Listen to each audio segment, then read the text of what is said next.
नमस्कार दोस्तों, मैं माँ प्रेम श्रावणी। आज मैं आपको एक ऐसी शख्सियत से मिलाना चाहती हूँ जिसके लिए कोई परिचय की आवश्यकता ही नहीं है, और उनसे हम कुछ क्वेश्चन आंसर पूछेंगे। इस तरीके की शुरुआत आज हम करना चाह रहे हैं। तो आज का तो सेशन ये परिचय का ही है, और ऐसे शख्स जिनको किसी परिचय की आवश्यकता ही नहीं है फिर भी नाम बताना आवश्यक है, इसलिए मैं आपसे परिचय कराती हूँ स्वामी श्री अगेह भारती जी का, जो हमेशा स्टार्टिंग से ही भगवान श्री के साथ में रहे हैं। इन्होंने अपने अनुभव एकदम निकटता से इन्होंने ओशो जी को महसूस किया है। तो हम चाहते हैं कि आप अपने अनुभव हमारे सामने रखें। तो आप सबसे पहले मैं आपसे पूछना चाहती हूँ कि पहले आप केवल अपना व्यक्तिगत परिचय बताइए आज, है ना? हाँ, कि आपने संन्यास लिया, कब लिया, सही किससे लिया? सही क्वेश्चन पूछ रही है। कैसे शुरुआत हुई? अच्छा, कैसे शुरुआत हुई जी, ये हम बताना चाह रहे हैं। हम तो ये भी चाहते हैं कि आप अपना वो परिचय दीजिए, लौकिक परिचय, जो आप लौकिक जिंदगी में जो नौकरी करते थे, हाँ। वो भी बताइए आप दर्शकों को, क्योंकि आज शुरुआत है तो आज इंट्रो ही चलने दीजिए और फिर आप अनुभव बताइएगा आगे के सेशन में। वाला तो बड़ा लंबा अलग हो जाएगा। बस ये कि आप क्या करते थे इतना ही बता दीजिए। मैं आखिरी में रिटायर हुआ था लोको फोरमैन इंचार्ज के। जी जी। आजकल उसी में दो भाग हो गए, एक सीनियर सेक्शन इंजीनियर जी सीनियर सेक्शन ऑफिसर जी, और एक जो है मैकेनिकल कुछ जी मैकेनिकल फोरमैन जी, और एक सीनियर सेक्शन इंजीनियर, दो हो गए। पहले एक था लोको फोरमैन इंचार्ज पूरे सेट का कारखाने का। 1,500 लोग थे मेरे पास जो मेरे अंडर में थे। जी। तो आखिरी में तो ओशो जी जो है, इनके 3 रूप देखने को मिलते हैं, हाँ है ना? कि ये आचार्य रजनीश के नाम से जाने जाते थे, हाँ। फिर भगवान श्री के नाम से जाने जाते, फिर ओशो के नाम से। हाँ। तो इस तरीके से ये इनके 3 स्वरूप हमको समझ में आते हैं। तो आपको इन 3 स्वरूपों में क्या क्या अंतर महसूस हुआ और क्या विशेषताएं हैं इसकी? देखिए, जी जब पहली बार मिला था 10 फरवरी 67 को, जी वैसे 1964 में देखा तो उनको एक VVIP जी। के बेटे के कंडोलेंस मीटिंग में। अच्छा अच्छा अच्छा अच्छा। लेकिन तब मेरी यात्रा कहीं और चल रही थी। जी हालांकि एक पत्रकार ने पूछा था कि उसको कोई वचन जो ज्यों के त्यों याद हो शब्दशः, तो हमें वही वचन वही का याद है, पहला।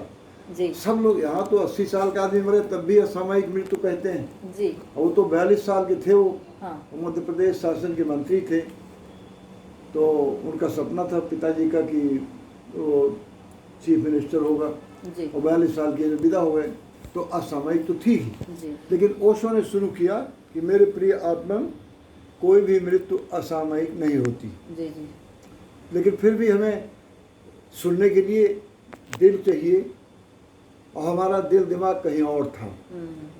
तो क्या कह रहे हैं, कोई मतलब ही नहीं हमें था। एक ललित कुमार श्रीवास्तव थे, वो लिख रहे थे करीब 14-15 सालों से कविताएं, और मैं 64 में मार्च में शुरू किया था, और 64 में जुलाई में ये कंडोलेंस मीटिंग थी। तो मुझे कोई मतलब न था, उन्हीं के साथ में चला गया था जी। और उसके बाद फिर हमें घटना घटी जो, तब मैं 10 फरवरी 67 को मिला, और मैं भगवान ही संबोधन किया। अच्छा, तो आप और पहली बार? भगवान ही कहता था अकेले में, लेकिन सब दुनिया आचार्य रजनीश कहती थी। तो आचार्य रजनीश सबके सामने कहता था कि एक दफे कार से निकल रहे सेज मार्ग भवन में लेक्चर देके, तो वहाँ भीड़ रहती। उस दिन ड्राइवर नहीं आया था, तो खुद ड्राइव कर रहे थे धीरे धीरे धीरे जी तो बगल खड़े, तो ऐसे में खड़ा था। तो हमने ऐसे कुछ कहना चाहा तो भगवान से ऐसे कान बढ़ाया। हमने कहा आप बहुत दिन छुपे नहीं रह सकते, तो मेरे ऐसे कर दिया गाल सही है। समझे नहीं? जी जी। Yes yes. तो मैं तो भगवान ही कहता था, मैं पहचानता था भगवान। मैं वैसी दशा में खुद रहा हूँ, भगवत्ता की बताया ना कि आपसे जवानी बताया कि मैं भगवत्ता की दशा में था। मैं अपना शुरू करूँ जो आध्यात्मिक यात्रा जहाँ से, जी, तो वो बात भी मजेदार है, तब जाके बात बनेगी। बिल्कुल अपन वैसे ही करेंगे ना। मैं उस समय जी लोको पायलट था, मालगाड़ी पे गाड़ी चलाता था। और पढ़ने का शौक था खूब। जी कम से कम 15-20 मैगजीनें और किताबें महीने में पढ़ता था, लाइब्रेरी से भी खरीद के भी। जी जी और जो किताब अच्छी लग जाए, लाइब्रेरी की भी हो, तो जमा करके दूसरा ढूंढता तो उसको खरीद के अपनी पर्सनल लाइब्रेरी में रखता था। जी तो ये 2 अक्टूबर की बात है कि मैं जबलपुर से चलती थी मालगाड़ी, डीजल इंजन से सीधा गाड़वारा रुकती थी, 120 किलोमीटर, जी जी जी 10 मिनट स्टॉपेज चाय के लिए, और वहाँ से इटारसी 135 किलोमीटर नॉन स्टॉप वहाँ जाती थी। तो गाड़वारा में जब खड़ी हुई ट्रेन, तो हमने एयर ब्रेक लगाया, कैब बंद किया, हम भी और हमारा डीजल असिस्टेंट भी, दोनों तेज़ी से इंजन बड़े स्टेशन की तरफ, वो टी स्टॉल पे गए और मैं बुक स्टॉल पे गया। मैं चाय काफ़ी नहीं पीता था। जी तो किताब देखा, एक लिखा था नए मनुष्य के जन्म की दिशा। अच्छा अच्छा टाइटल बड़ा अच्छा लगा। अंदर 2-3 लाइन देखा तो भाषा भी अच्छी लगी। हमने कहा इस ऑथर की और इस लेखक की और भी किताबें हैं कोई? तो उन्होंने एक और दिखाया अहिंसा दर्शन, अच्छा और एक और दिखाया सिंहनाद। जी तो तीनों मैंने रखा। वो बड़ा सम्मान करता था, उसको लपेट के रख लेता था। 2-4 दिन बाद जब भी लौटा तो संभाल के वैसे ही देता, रख लेता था। जी तो मैं रख लिया उसको, चला इटारसी पहुंचा लगभग 4:45 बजे शाम को। फ्रेश होके 5 बजे मैं पढ़ना शुरू किया किताब। खनसामा ने बताया अक्सर खाना तैयार होगा, ढक के रख दो, नहीं पढ़ रहा हूँ, बाद में खा लूँगा। ढक के रख दिया उसने। 2 बजे रात को तीनों किताबें ख़त्म हो गई। बाप रे। तब मैं खाना खाया। ओ, और उसके बाद मैं शीशे में अपनी आंखों में देखता हुआ मैं कौन हूँ 2-3 दफ़े पूछा। अच्छा। और डर गया, मैं छोड़ दिया था। उसके बाद ना 8 घंटे कम से कम रेस्ट ड्राइवर को मिलना चाहिए रही रूम में, विश्राम गृह में। जी जी हेडक्वार्टर तो उन दिनों 12 घंटे था, वहाँ 8 घंटे। लेकिन उस दिन कोई एक्सीडेंट हुआ था भुसावल की तरफ, जिससे काफ़ी डिटेंशन हुआ। 3 तारीख को 4-5 बजे शाम के इटारसी जा रहा था। न्यू इटारसी से ओल्ड इटारसी 5 किलोमीटर है। जा रहा था, कुछ फल ले आए जी। पता नहीं कब लाइन क्लियर होगी, कब हमारा बुकिंग होगी। तो लाइट इंजन पे जा रहा था, तो हम वहीं बैठे, जो उसको रनिंग बोर्ड कहते हैं, बगल में इतना चौड़ा ऐसे जगह रहता है ऐसे, उसमें क्लास 4 स्टाफ जनरली बैठे रहते। कैब में नहीं गया। तो कैब में ड्राइवर अगर पहचान का होगा तो बक बक करने लगेगा, और ना पहचान वाला हो तो बताना पड़ेगा मैं भी लोको पायलट हूँ, तब भी बक बक शुरू हो जाएगी। और मैं रहना चाहता था शांत एकांत अकेले में, और कुछ मैं शाश्वत सौंदर्य खोज रहा था जी, जो कभी मिटे ना। इतने में पहाड़ी के पीछे से लाल लाल चांद निकलता दिखाई पड़ा, बड़ा सुंदर लगा जी। तुरंत भीतर से ख्याल आया, लेकिन कुछ देर में ये ऊपर चला जाएगा और सौंदर्य इसका मिट जाएगा। फिर हमारे मन में एक इर्रेशनल यानी बेमतलब का प्रश्न पैदा हुआ कि अगर हमारा अच्छा, इतने में एक मालगाड़ी इधर से नागपुर की तरफ से आके बगल से जा रही थी जी। हमारे मन में हुआ कि अगर हमारा इंजन जिसमें खड़े हैं डिरेल हो उस तरफ जी, तो जो खड़े हैं सब तो पीछे ताकत लगाएंगे बने रहने की, या आगे, क्योंकि जमराज जी तो दोनों तरफ हैं। तो फिर ख्याल आया नहीं, ये जमराज जी जो मालगाड़ी चक्का घूम रहा है और सामने दिखाई पड़ रहे हैं, तो ज़्यादा पीछे ही रहने की कोशिश करेगा आदमी जी। और इतने में क्या देखता हूँ, तो वो टाइम है जो मन में आता था वो होने लगता, साक्षात हो जाता था। तो क्या देखता हूँ कि मेरा वो एक्सीडेंट, वो इंजन गिर गया, मैं कट गया, मर गया। और अफसरों ने हमारे घर खबर भेजा रात को कि एसपी सिंह साहब वहाँ इटारसी में बहुत सीरियस बीमार हैं, तुम सबको बुलाया है, और 40 मिनट 45 मिनट है जो गाड़ी छूटेगी, पहली गाड़ी। तो स्टाफ कार गई लेने के लिए बच्चों को, तो वाइफ और बच्चे सब फटाफट 20 मिनट में तैयार हो गए, पहुँचे स्टेशन। तो वहाँ हमारे ऑफिसर खड़े थे, थोड़ा उदास थे। उनका चेहरा देख श्रीमती जी को शक हुआ कि ये उदास क्यों है। खैर बैठा दिया इनको फर्स्ट क्लास में, तब AC 2 नहीं थे, सिर्फ AC फर्स्ट किसी गाड़ी में थे। फर्स्ट क्लास में बैठा दिया बच्चे और वाइफ। तो जहाँ कई लाइनें एक दूसरे के ऊपर क्रॉस ओवर होती है ना, चट चट चट खूब आवाज़ होती है, तो वहाँ हमारी वाइफ को घबरा जाए, लगे कि लगता है कि विदा हो गए हैं ये लोग, झूठ बोले अफसर, लेकिन अपने को संभाल लेती थी कि बच्चे हैं, बच्चे भी रोने लगेंगे। इस तरह वहाँ पहुँचे तो देखे तो मैं तो मरा हुआ पड़ा था। तो सब रोने गाने लगे, कोई वाइफ की पिंडली देख रहा है, कोई कह रहा है अरे बड़ा यंग था भी मर गया है, तो वाइफ भी उसकी अंगई है। हमें बड़े बच्चे का रोना बड़ा अखर रहा, तो लग रहा था जी उठूँ, लेकिन मेरे हाथ में नहीं थे, जीना नहीं जी सकता। ऐसी दशा सब साक्षात देखा। और उसके बाद हमारी लाइट इंजन जिसमें बैठा था, तो लाइट इंजन का सिग्नल हुआ। जो अच्छा। लाल पे खड़ा था ग्रीन हुआ, ग्रीन हुआ। तो स्टार्ट हुआ। स्टार्ट होने में जरा सा जो जर्क लगा तो उस सबके बाहर आ गया।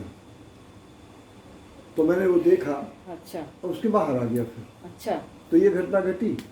उसके बाद फिर जबलपुर आए तो एक डॉक्टर केपी पांडे थे। हमारी जब मैं 20-22 साल का था, 18 साल, तब भी 80-80, 85-85 साल के दोस्त थे बुढ़े, और बच्चे भी दोस्त थे। आज भी बच्चे भी दोस्त हैं, बुढ़े भी दोस्त हैं। तो केपी पांडे जी होम्योपैथी के डॉक्टर थे, रिटायर्ड, लेकिन अपना क्लिनिक चलाते थे। तो उनके यहाँ गया था, मिला था, तो मिलने तो ऐसे बैठा था। और एक भगवान सिंह नाम का लड़का मेरा भतीजा होता है, बड़े भैया के साले का बेटा, मेरे साथ रहता था, एमए किया था, बगल में बैठा था। तो 3-4 मरीज रह गए थे। सामने सड़क पे गौरैये 2 फुदक रहे थे। अच्छा। बड़ा सुंदर लगा गौरैये, बहुत सुंदर लगे। फिर ख्याल आया कि गौरैयों के तो पंख जो हैं ऐसे मटमैले से होते हैं, और यही तो सुंदर लग रही। तो सारी दुनिया की चिड़ियाएँ अगर इकट्ठा की जाए तो फिर ख्याल आया कि तो बहुत लंबा हाल होना पड़ेगा। अब जनाब बहुत लंबा हाल बन गया। फिर लगा कि उसका ताला बंद रहे और चाबी मेरे पास है। अब जनाब चाबी मेरे हाथ में, ताला बंद, साक्षात देख रहा हूँ, जो भी मन में आता तो होने लगता। तो हम ताला खोल के जो घोटे, तो पहले पिंजड़े में जो चिड़िया थी 2-3-4 तो बड़ी सुंदर थी। इतने में मेरे भीतर से कोई कहता है कि तुम ऐसे तो नहीं हो, तुम तो स्वतंत्रता के पक्षधर हो। वो चिड़िया जो सुंदर लगी थी, स्वतंत्र थी, तुमने तो कैद किया इनको, तुम 3-4 पिंजड़े देखो तब तक पागल हो जाओगे। तो हमने सबको उड़ा देना चाहा, और इतने में सब उड़ गई, हाल खत्म, सब कुछ खत्म हो गया। तो हमने भगवान से कहा कि ऐसा ऐसा हुआ भी। तो बोले ऐसे ख्याल होगा, तुम बड़ा अच्छा लड़का था, पहली बार कहा तुम इडियट हो। जिस चीज़ को आज मैं दुनिया की अपने जीवन में सबसे बड़ी प्रेरणा मानने जा रहा हूँ, उसको तुम कह रहे हो ऐसे ख्याल है। पांडे जी से मैंने कहा मैं चलता हूँ। बोले वो चार्टे इंजीनियर आएंगे मिलने। हमने कहा आप घर पे ही ले आना, अभी मैं बिल्कुल अकेला होना चाहता हूँ, घर पे ही रहूँगा, ले आना। चले गए भगवान साहब। हम भतीजे को भी कहा, हमने कहा तुम अलग चलो, मैं अकेला जाऊँ।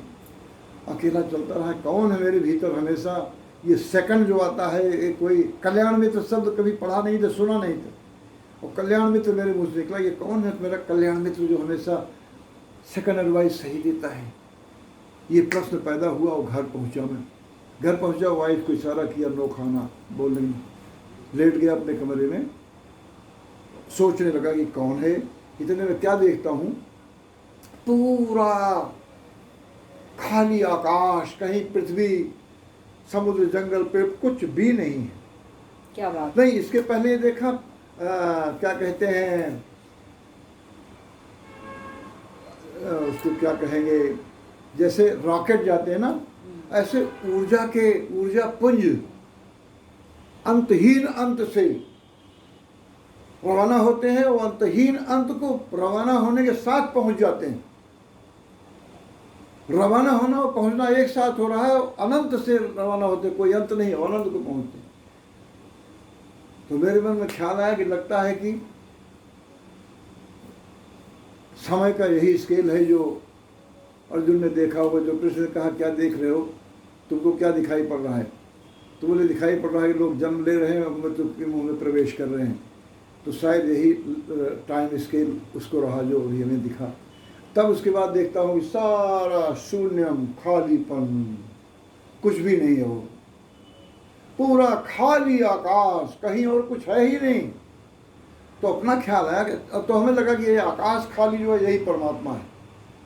तो फिर अपना ख्याल आया कि अरे मैं तो हूँ, तो इसका मतलब उसके हृदय में मैं हूँ। और जैसे हृदय ख्याल आया तो और मेरे हृदय में वो ये हो गया, और बस लेट गया जनाब। पड़ा रह गया। बहुत सुंदर। इतना बढ़िया अनुभव, इतना बढ़िया, बस परमात्मा हो गया और परमात्मा को अनुभव कर रहा था। चाटे साहब को लेके आए पांडे जी करीब 5 बजे शाम को, 4:30 5, कोशिश करके बात किया। वो आनंद मार्गी थे, आनंद मार्ग की एक पत्रिका जबलपुर से निकालना चाहते थे। पांडे जी ने कहीं तारीफ उरीफ किया होगा तो हमें संपादन उसका करने को। मैंने कहा देखिए, मैं किसी भी समाज से जुड़ना नहीं चाहता, तो सारे अस्तित्व से जोड़ महसूस करता हूँ। तो एक कोई संस्था, एक कोई समाज, एक कोई जाति, एक कोई धर्म से जुड़ना नहीं चाहता। और फिर जनरल बातें होते हुई वो 40 मिनट तक बैठे रहे। उनको नाश्ता पानी करवाया, वाइट से ले दिया हुआ। उसके बाद वो जाते समय बोले कि मैं आपके साथ बैठ के अच्छा लगा, भले आपने स्वीकार नहीं किया लेकिन अच्छा लगा हमें, फिर कभी आवाएंगे। मैंने कहा ठीक है। गए, वो तो नहीं आए लेकिन 2-3 बार वो खेती जो करते थे ना, खेती, कृषि इंजीनियर थे, एग्रीकल्चर यूनिवर्सिटी से कृषि में मास्टर डिग्री लिया था। तो रामपुर के पास कहीं उनका कृषि के लिए ज़मीन दिया था सरकार ने, तो वहाँ करते थे। तो मेरे रोड पर पपीते खूब लगाते थे, पांडे जी ने बताया था हमें। तो पपीते, तो पांडे जी के हाथ 2-3 दफ़े पपीते भेजे थे। तो मतलब कहने का ये कि वहाँ वो देखना हो गया मेरा। अब उसके बाद क्या होता है कि हमें जब ये घटना घटी, अब लगातार मैं अपने को भगवान अनुभव कर रहा हूँ। ये आपका पहला अनुभव रहा। ये लाइफ का एक आध्यात्मिक और अलौकिक अनुभव जो रहा है। अलौकिक अनुभव हुआ, वही महसूस कर रहा हूँ। चलते फिरते उठते सोता हूँ, फिर भी जागरण अवेयरनेस बनी रहती है। कई बार हुआ कि मैं सोता नहीं तो चल देखूँ शीशे में कि अरे आँख में कोई लाली नहीं, टेंशन नहीं, तो ठीक है, जगह तक सोया तो क्या फर्क पड़ता है। अच्छा। तो सोने में भी जगह रहता था, मतलब आप जो सोचते थे, हाँ, आप जो विचार करते थे, हाँ, और आपको वो दिखता था, नहीं, वो टाइम तो निकल गया ना जी। अब तो कोई विचार ही नहीं रह गया, कोई चाह ही नहीं रह गई ना जी। वो वक्त तो निकल गया। जो मन में ख्याल आता तो होने लगता था जी। उसके बाद तो ये सब खत्म हो गया। अब तो कोई आकांक्षा शेष नहीं, कोई इच्छा शेष नहीं। सारे जगत का एक हुकूमत बन के हेड बना दो, एक बूंद बढ़ेगा नहीं आनंद। सारी दुनिया विनष्ट हो जाए, एक बूंद घटेगा नहीं आनंद। मतलब आपको जो है परमानंद का अनुभव हुआ। यस, इसको हम कह सकते हैं कि ये परमानंद का अनुभव हुआ था। हाँ, परमानंद कह सकते हो। हाँ, परमानंद या परमात्मा ज्यादा सही है ना। परमात्मा जो आनंद का सागर, प्रेम का सागर, करुणा का सागर है, वही तो वो आप खुद हैं, ऐसा आपको फीलिंग हुई है ना। तो उसके बाद एक हमने आर्टिकल लिखा अंग्रेजी में, गॉड्स विल बी डन, परमात्मा की इच्छा पूरी हो, और अंग्रेजी में लिखा। और एक मैगजीन निकलती थी भवन जर्नल नाम से, दिल्ली से के मुंशी निकालते थे।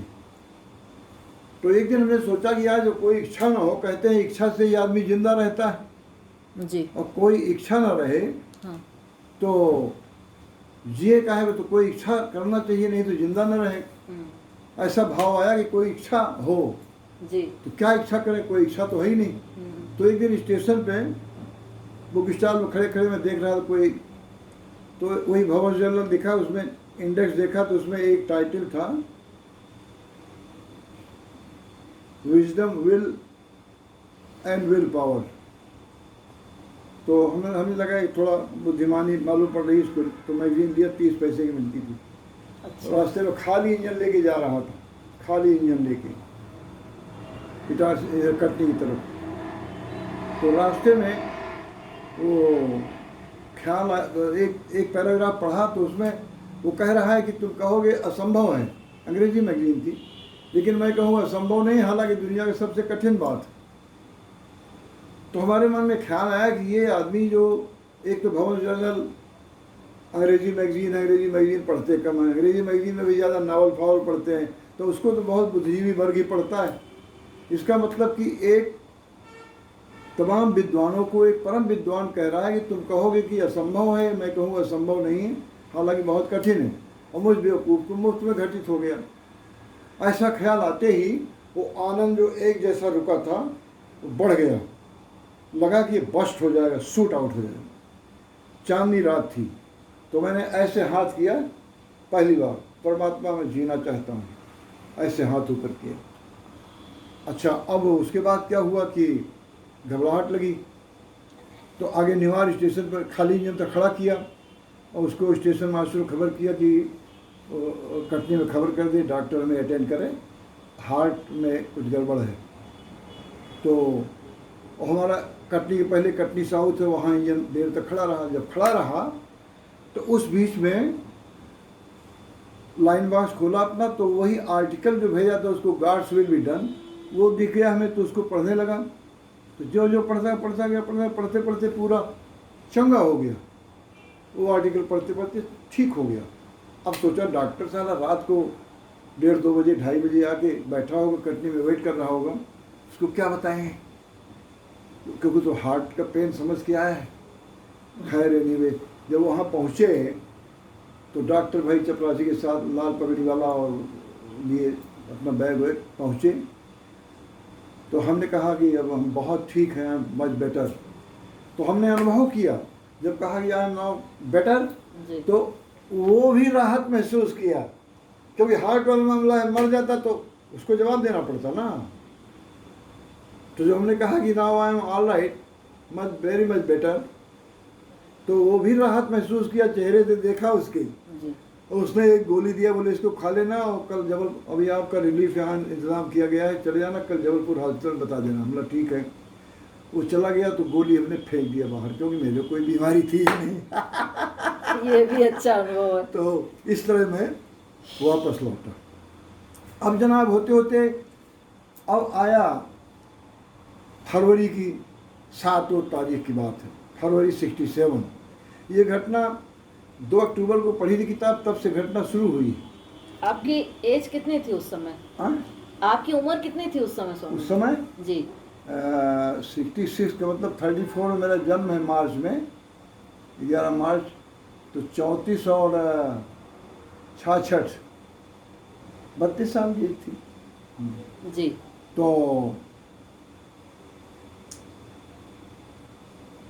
जबलपुर गया, किसी डॉक्टर फाक्टर को नहीं दिखाया, कहीं गया ही नहीं, मालूम हो गया ना जीता रहा। फिर तो 2-2.25 महीने वैसी दशा में जी रहा था, तब लगा कोई और भी कहे इस बात को। तो उस समय इंजीनियर होना बड़ी बात थी। तो एक अफवाह थी कि एक इंजीनियर थे दक्षिण भारत में और बाबा हो गए हैं, बड़े पहुँचे हुए हैं। मैं एक आध लोगों जानता था, स्टेशन मास्टर, गार्ड, पढ़े लिखे टाइप लोग, शिष्य थे उनके। तो मालूम पड़ा जबलपुर में है, तो पहले उनके यहाँ गया। तो अधलेटे से थे, जब बताने लगा तो उसके बैठ गए वो। फिर मैंने देखा उनकी आंखों में मेरे लिए ही सम्मान श्रद्धा पैदा हो रही, ये हमें गाइड नहीं कर सकते, क्या बताएं। हमें फिर दिखाई पड़ा कि इनको चिंता है कि इनके 2-4 शिष्य हमारे पास न चले जाए। तो हमें तो शिष्यों की जरूरत तब भी नहीं थी, अब भी नहीं, कभी नहीं होगी। मित्रों की जरूरत सदा थी, सदा है, सदा रहेगी। क्या बात, ये बहुत बड़ी बात है। तो वहाँ से चला आया मैं। उन्होंने कहा कि आप भीतर तो चले गए लेकिन बाहर नहीं निकल पा रहे हैं, तो बाहर निकलने के लिए कोई ऐसा शब्द का जाप करो जिसमें होठ ना मिले। तो हमने कहा बता दीजिए। बोले अगर जानना हो तो फिर शिवरात्रि को यहाँ आंध्रा स्टेशन के पास मेरा आश्रम, वहाँ आ जाइए। अच्छा ठीक, चल जाए। उसके बाद मैं आचार्य राजेश को पूछने लगा। अच्छा, अब अक्टूबर वाली किताब भूल चुका हूँ, क्योंकि टॉलस्टॉय की और कई की तमाम विद्वानों किताबें जो अच्छी लगती थी वो मेरी पर्सनल लाइब्रेरी में थी, उसको पढ़ा भूल भाल गया। तो आचार्य रजनीश पूछता हुआ, एक से पूछा आचार्य रजनीश, तो बोले मैं नहीं जानता। दूसरे से पूछा, उसने कहा कोई आचार्य रजनीश जबलपुर में नहीं। इतने में देखा एक पोस्टमैन जा रहा साइकिल, मैंने अपनी साइकिल भगाया तेजी से, उससे पूछा, उसने एकदम एग्जैक्ट पता बताया। तो गए वहाँ। क्या पता था? एड्रेस योगेश भवन में रहते योगेश थे। भवन। हाँ यस। तो आखिरी चौराहा था, वहाँ ललित कुमार श्रीवास्तव जो सीनियर थे, कभी AP नर्मदा हायर सेकेंडरी में लेक्चरर थे। तो आखिरी चौराहा था, वो जा रहे थे वहाँ, मैं जा रहा था आचार्य मिलने, तो वहाँ मिल गए भाई। वो भी साइकिल से उतरे, मैं भी। बोले कहाँ जा रहे हो? बोला मैं आचार्य रजनीश को मिलने जा रहे हैं। बोले आचार्य रजनीश को मिलने जा रहे हैं? हम बोला क्यों? बोले रे तो हिप्नोटाइज कर लेते हैं। हमने कहा बड़ा अच्छा हुआ भैया, अब राइट टाइम मिल गए, नहीं तो मैं तो ज़बरदस्ती फंस जाता। मेरा ख्याल पास पहुंच रहे होंगे। बोले 2-2.5 कदम चलो, बाएं हाथ पे है मेन रोड पे ही। हमने कहा धन्यवाद आपको, मैं जाता हूँ, सिटी में कुछ काम है, करके लौट जाता हूँ। यानी इतना बोझ रहता है। ये पोस्ट कार्ड कोई लिखा है, अरे 4 बात करे, हमसे समझ में आता है आदमी कहाँ किस जगह खड़ा है, किस सीढ़ी पर खड़ा है। जी। मान लो एक सीढ़ी से 100 सीढ़ी है परमात्मा तक, तो कहाँ खड़ा है दिखाई पड़ता है। तो उनको ये भी कहना बेकार था कि मुझे हिप्नोटाइज कोई नहीं कर सकता, वो समझते ही नहीं ना। तो जब साइकिल सीधी तरफ चलाया और पलट पलट के देखता रहा, जब ओझल हो गए तो फिर मैं लौटा, फिर गया। तो दिन को 12:30 बजे थे और आचार्य श्री के विश्राम का समय था। तो उनके सेक्रेटरी प्रोफेसर अरविंद से मैंने एड्रेस लिया और घर जाके पत्र लिखा। देखिए उनको जानता नहीं और पत्र लिख रहे हैं, आदरणीय आचार्य श्री, आपके द्वारा परमात्मा जो कार्य करवा रहा है उसमें शरीर थक जाए स्वाभाविक है, और अगर कुछ करना है तो शरीर को विश्राम देना भी आवश्यक। इसलिए जब मैं मिलने आया था, लेकिन बिना मिले लौट आया, लेकिन मुझे लौटने में कोई पीड़ा नहीं हुई। लेकिन जब तक ये मुलाकात न हुई तब तक मिलने आता रहूँगा, और अगर कभी न मिले तो कभी दुखी न लौटूंगा। और मुझे लगता तो ये है कि अगर मैं चाहूँ तो अभी आप मिल सकते हैं यही मेरे आवास पर। इतनी ऊर्जा अनुभव करता था, चाहना भर चाहूँ भर तो पृथ्वी मुट्ठी में आ जाए गेंद जैसी, और चूर चूर करना चाहूँ तो दबाना नहीं पड़ेगा। चाहा और चूर हुई तो 6 फीट का आदमी क्यों नहीं आ जाएंगे। यही मेरा आशय था कि लगता तो यह है कि मैं चाहूँ तो अभी आप यहीं मिल सकते हैं मेरे आवास पर। अब आगे अंग्रेजी में सेंटेंस आ गया, but what you wonder no desire is left. फिर हिंदी आ गया कि आप कहेंगे लड़का कैसा विरोधाभासी बातें कर रहा है, मिलने भी आता रहेगा, ना मिले दुखी भी लौटेगा, वो भी मिल सकता है वहाँ। लेकिन ऐसा ही है, शेष मिलने पर शिव प्रताप सिंह फिंग हटा दिया था, जात पात बकवास है। एप्लीकेशन रेलवे में दे दिया सिंह हटाने को। कोई ऑफिसर था पहचान का, वही रोक दिया था। 1-1.5 महीने बाद मुलाकात थी तो बोला बहुत से कॉम्प्लिकेशन होंगे। मैं हमला ठीक है, रहे सिंह या ना रहे, but I am not Singh, कोई बात नहीं। तो अगली बार गया तो 6 बजे शाम को था, 6:15 बजे। तो आचार्य श्री को भी विश्वास, तो अरविंद भैया ने कहा कि मीटिंग है सही हमारे गाँव में, संडे को वहाँ जाइए। तो मीटिंग से मैं समझता था कोई पॉलिटिक्स से जुड़ी हुई बात, मीटिंग फीटिंग से मतलब नहीं। हमने कहा मीटिंग नहीं, किसी व्यक्तिगत मिलते हैं कि नहीं। बोले हाँ मिलते हैं। हमने कहा व्यक्तिगत ही मिलना है, तो संडे को ही आ जाइए आप 2 बजे दिन में 10 मिनट मिल लीजिए। हमने कहा देखो मैं लोको पायलट रेलवे में, संडे को मैं कहाँ सतना में रहूँगी, कालसी में, पता नहीं। तो बोले अभी सुविधा है आज। हम बोला आज सुविधा है तभी तो आया हूँ। बोले ठीक है 8 बजे आइए, 10 मिनट मिल लीजिए। तो हम साइकिल बाहर खड़ी थी मेरी, लॉक किया, और उस सड़क पर तब बड़ा इलीट एरिया था वो, अब तो वहाँ भी भीड़ होने लगी, तमाम बाजार का हिस्सा हो गई, तब बड़ा बढ़िया। तो उस पर नाच के मैंने नाचता हुआ लहराता हुआ मस्ती में बिताया 7:58 तक। 7:59 पे अंदर घुसा और घंटी बजाया। अरविंद भाई आए, जाके हमें स्टडी में बैठा दिए होश। बोले 2-3 मिनट में आते हैं, 4 मिनट आती, और 2-3 मिनट में आचार्य श्री आए। बता नहीं सकता, लगा कृष्ण बुद्ध महावीर नानक कबीर सब इकट्ठे, कई आदमी नहीं। और ये हमें बिल्कुल याद नहीं कि मैंने पहले हाथ जोड़ा कि ढूंढ, लेकिन दोनों ने हाथ जोड़ के अभ्यास किया। क्या बात। बोले कि बैठिए, तो मैं उसी पर बैठ गया जिस पर वो बैठे थे। बाकी तो सोफा ऐसे रखे थे, 4, 6, 8, 10 लोग सोफा में बैठ सकते थे। एक लड़की 10-11 साल की थी, वही सोफा में खड़ी अपने में मगन थी। वो बाद में हो गई गीता, गीता भी है, गीता नाम था उसका। तो आचार्य श्री ने कहा कि मैं आपके पत्र का उत्तर देने वाला था 2-3 दिन में। मैंने कहा मैं खुद आ गया, अब तो उत्तर की जरूरत नहीं। तो बोले जबलपुर में कब से हैं? बोला 12 साल से। कभी कोई मीटिंग अटेंड किया? नहीं। कभी कोई साहित्य पढ़ा? बोला नहीं, हमें याद ही नहीं साहित्य किसकी किताब जी। बोले फिर कैसे आना हुआ? तो मैंने घड़ी में टाइम देखा। अब इसको होश कहते हैं, क्योंकि अब मेरा टाइम शुरू, अभी तक तो वही पूछ रहे हैं। 10 मिनट तो मिला ही हमें, 6-7 मिनट में अपनी बात एडजस्ट कर दूँ ताकि 2-3 मिनट इनको भी मिल जाए।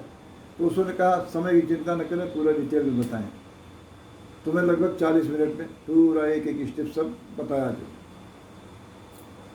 तब उसके बाद उसने कहा कि ये बुद्धत्व नहीं है, लेकिन मन की उच्चतम अवस्था है जो कि रेयर है, सामान्य नहीं है। जी आपके पिछले जन्मों के अच्छे कर्मों के फल है जो हुआ, वरना फिर रिपीट किया। ये सामान्य बात नहीं, असामान्य है।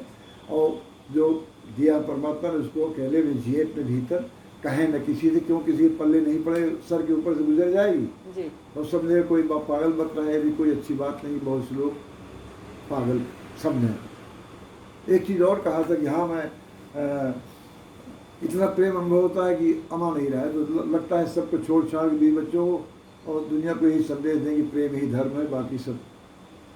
तो उसने एक चीज़ कहा था कि कौन छोड़ कर जाएगा, किसको छोड़ कर जाएगा, ये भी कहा। और बोले आने जैसा जब लगे द्वार खुले। तो मैं प्रणाम करके चला आया, और हमें ध्यान शब्द सुना नहीं तो मुझे ध्यान घटित होता था। फिर बताने के लिए जाता था तो 5 मिनट के समय लोग देते थे, उस समय में खुद ही घंटे लगा देते। 2-3 दफे देखा कि उसको बड़ा उनको लिफ्ट देते हैं तो ये लोग रोकना बंद कर दिए। तो बिना अपॉइंटमेंट के मैं मिलता था हमेशा, जब भी था। बहुत सुंदर। यस, बहुत बहुत धन्यवाद आज आपका। किस तरीके से ओशो जी से आप पहली बार मिले हैं और क्या अनुभव हुआ है, ये जान के बहुत खुशी हुई। तो आगे हम और दोस्तों को बताते जाएंगे। अभी तो ये बहुत शुरुआत है, अभी तो एक छोटी सी बूंद पता चली है ना, तो अभी तो शुरुआत है। बहुत बहुत धन्यवाद आपको। बहुत धन्यवाद आपको।